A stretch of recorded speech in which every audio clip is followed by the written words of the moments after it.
The last notes of the festival's final band still seemed to hang in the air, a faint thrumming memory against the deep silence of the night. It was well past 2 in the morning. My sister Clara sat beside me in the passenger seat, her head leaning against the cool glass of the window. The vibrant energy of the crowds, the kaleidoscope of lights, the booming bass. All that remained was the quiet hum of my old sedan's engine and the narrow beam of our headlights cutting through an oppressive darkness. We had a long drive ahead of us, a journey back to the familiarity of home. But first, we had to navigate this winding, forgotten highway that snaked through the middle of nowhere. It was a shortcut we'd taken a dozen times before, but never this late. Clara reached over and turned the radio on, scanning through the stations. All she found was static, a harsh, crackling sound that only made the silence feel more profound. She sighed and turned it off. "Guess it's just us," she murmured, and I could hear the faint tremor of unease in her voice that mirrored my own. We had always been close, Clara and I. Growing up, we were each other's constant companions, a two-person team against the world. We didn't need to speak to understand what the other was feeling. A shared glance, a subtle shift in posture. It was a language all our own.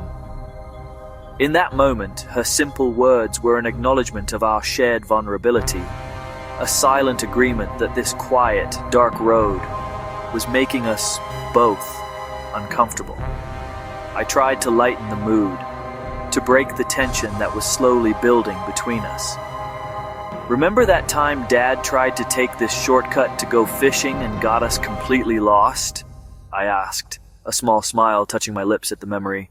Clara let out a soft laugh. The highway began to curve more sharply, hugging the edge of a wide, dark river. On our right, the water was a vast expanse of black, its surface like polished obsidian, reflecting nothing but the distant, cold light of the stars. On our left, the forest grew even denser, the trees crowding the edge of the asphalt as if trying to reclaim it. Their branches interlaced overhead, forming a natural tunnel that swallowed our headlights. It was a beautiful and terrifying landscape, a place where nature felt immense and powerful, and we were infinitesimally small and fragile. I kept my eyes glued to the road, my hands tight on the wheel. The darkness here was different. It was heavier, more complete. The river seemed to absorb any light that touched it. It felt like we were driving through a void. It was in this moment of false calm, as we drove along the black river under the canopy of dark trees, that I first saw them, a pair of headlights, far behind us, appearing in my rearview mirror. At first, the sight of the headlights brought a flicker of relief. We weren't alone anymore. The thought was comforting, a small crack in the monolithic wall of isolation that had been building around us. Another late-night traveler, probably coming from the festival, sharing this lonely stretch of road with us. "Looks like we've got company," I said, nodding toward the mirror. She leaned forward slightly. Finally, she breathed out relief. For a few minutes, camaraderie with this unknown driver. But the feeling didn't last.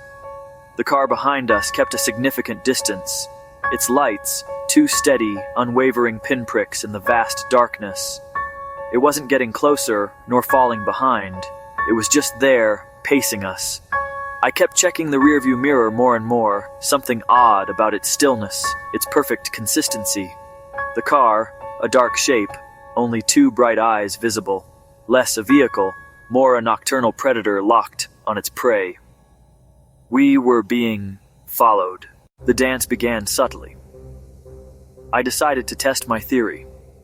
I eased my foot off the accelerator, letting our speed drop from 60 to a little over 50. As we slowed, its headlights seemed to shrink slightly in the mirror, maintaining the exact same distance as before. It was matching our pace perfectly, instantly. A cold knot of dread tightened in my stomach. This was not normal. This was deliberate. They slowed down with us. I pressed the accelerator again, bringing our speed back up to 60, then 65. For a moment, the headlights behind us grew smaller, but then, with a smooth, swift acceleration, they swelled back to their original size. It looked like they were finally going to pass. I instinctively moved our car a little closer to the right shoulder to give them plenty of room. But just as it pulled up alongside us, it didn't pass. It hovered there, in our blind spot, a dark, menacing shape just outside our window. It just stayed there, matching our speed perfectly, boxing us in. We were driving parallel on a 2-lane highway, the dark river on one side and the dense forest on the other. I couldn't see the driver. The windows were too dark, the night too complete. The moments the car lingered beside us felt like an eternity, the roar of their engine a deafening presence. I didn't dare look over, keeping my eyes fixed on the road ahead, just praying for a curve to end, a straight path, anything. Then, as abruptly as it had appeared, the black sedan swerved back behind us, its tires making a sharp, angry sound on the pavement.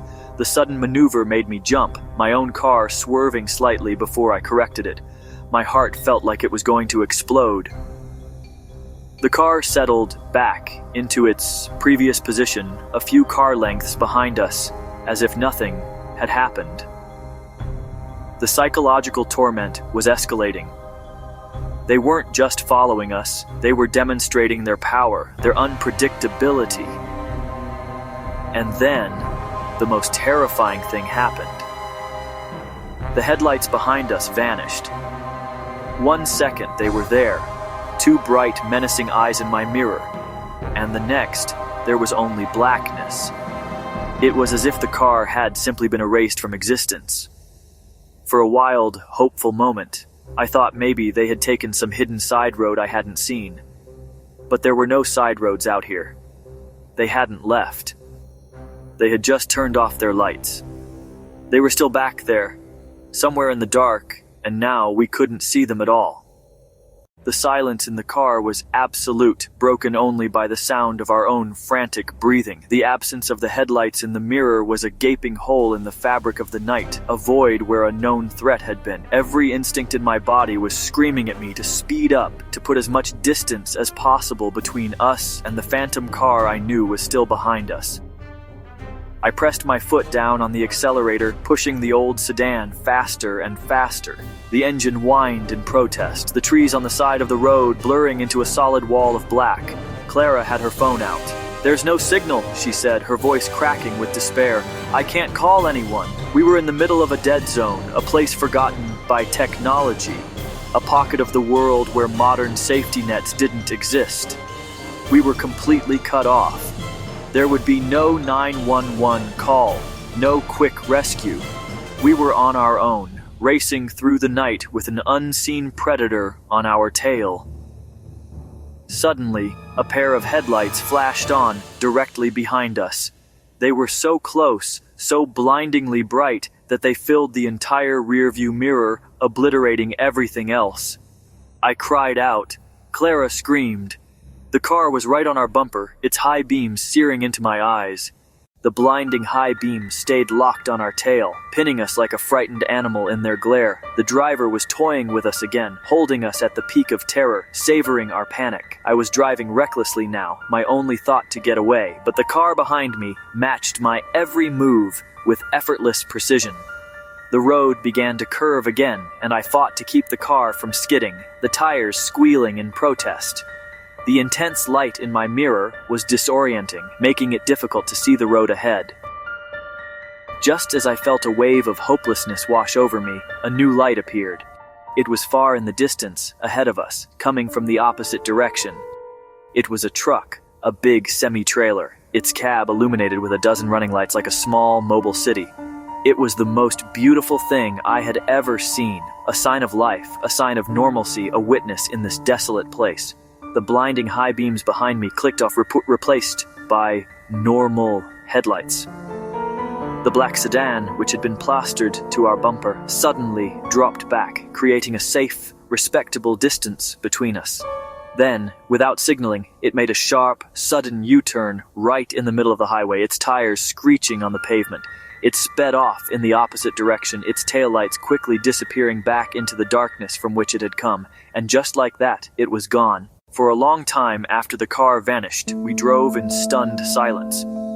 The adrenaline was still coursing through my veins, my hands shaking so badly I could barely hold the wheel.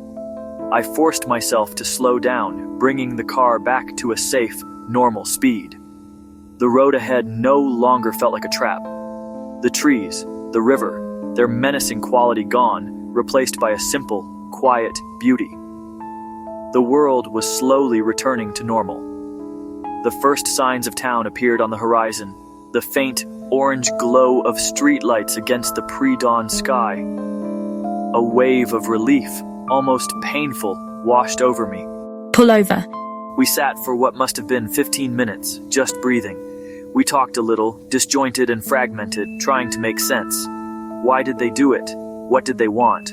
Was it a robbery gone wrong, a prank, or something far more sinister? We would never know. The driver was a faceless phantom, the car a ghost that returned to the darkness. No answers, only a lingering, chilling mystery. Eventually, we continued home. The rest of the drive was quiet, exhaustion replacing tension. The first signs of town appeared on the horizon, the faint orange glow of streetlights against the pre-dawn sky. A wave of relief washed over me. We were safe. We had made it. But those headlights in the mirror, the car that hunted us, stayed with us forever. A brutal reminder of darkness beneath the ordinary, and a testament to the strength we found together, a brother and sister against the night. The terror of the last hour had carved something out of us, leaving a hollow, trembling space. Our bond felt like the only solid thing. We were safe. We had made it. But those headlights in the mirror, the car that hunted us, stayed with us forever. A question mark hung over the night, a scar on our memory of this road. A brutal reminder of darkness beneath the ordinary. And a testament to the strength we found together. A brother and sister against the night. Soft. No answers. Only a lingering, chilling memory. End.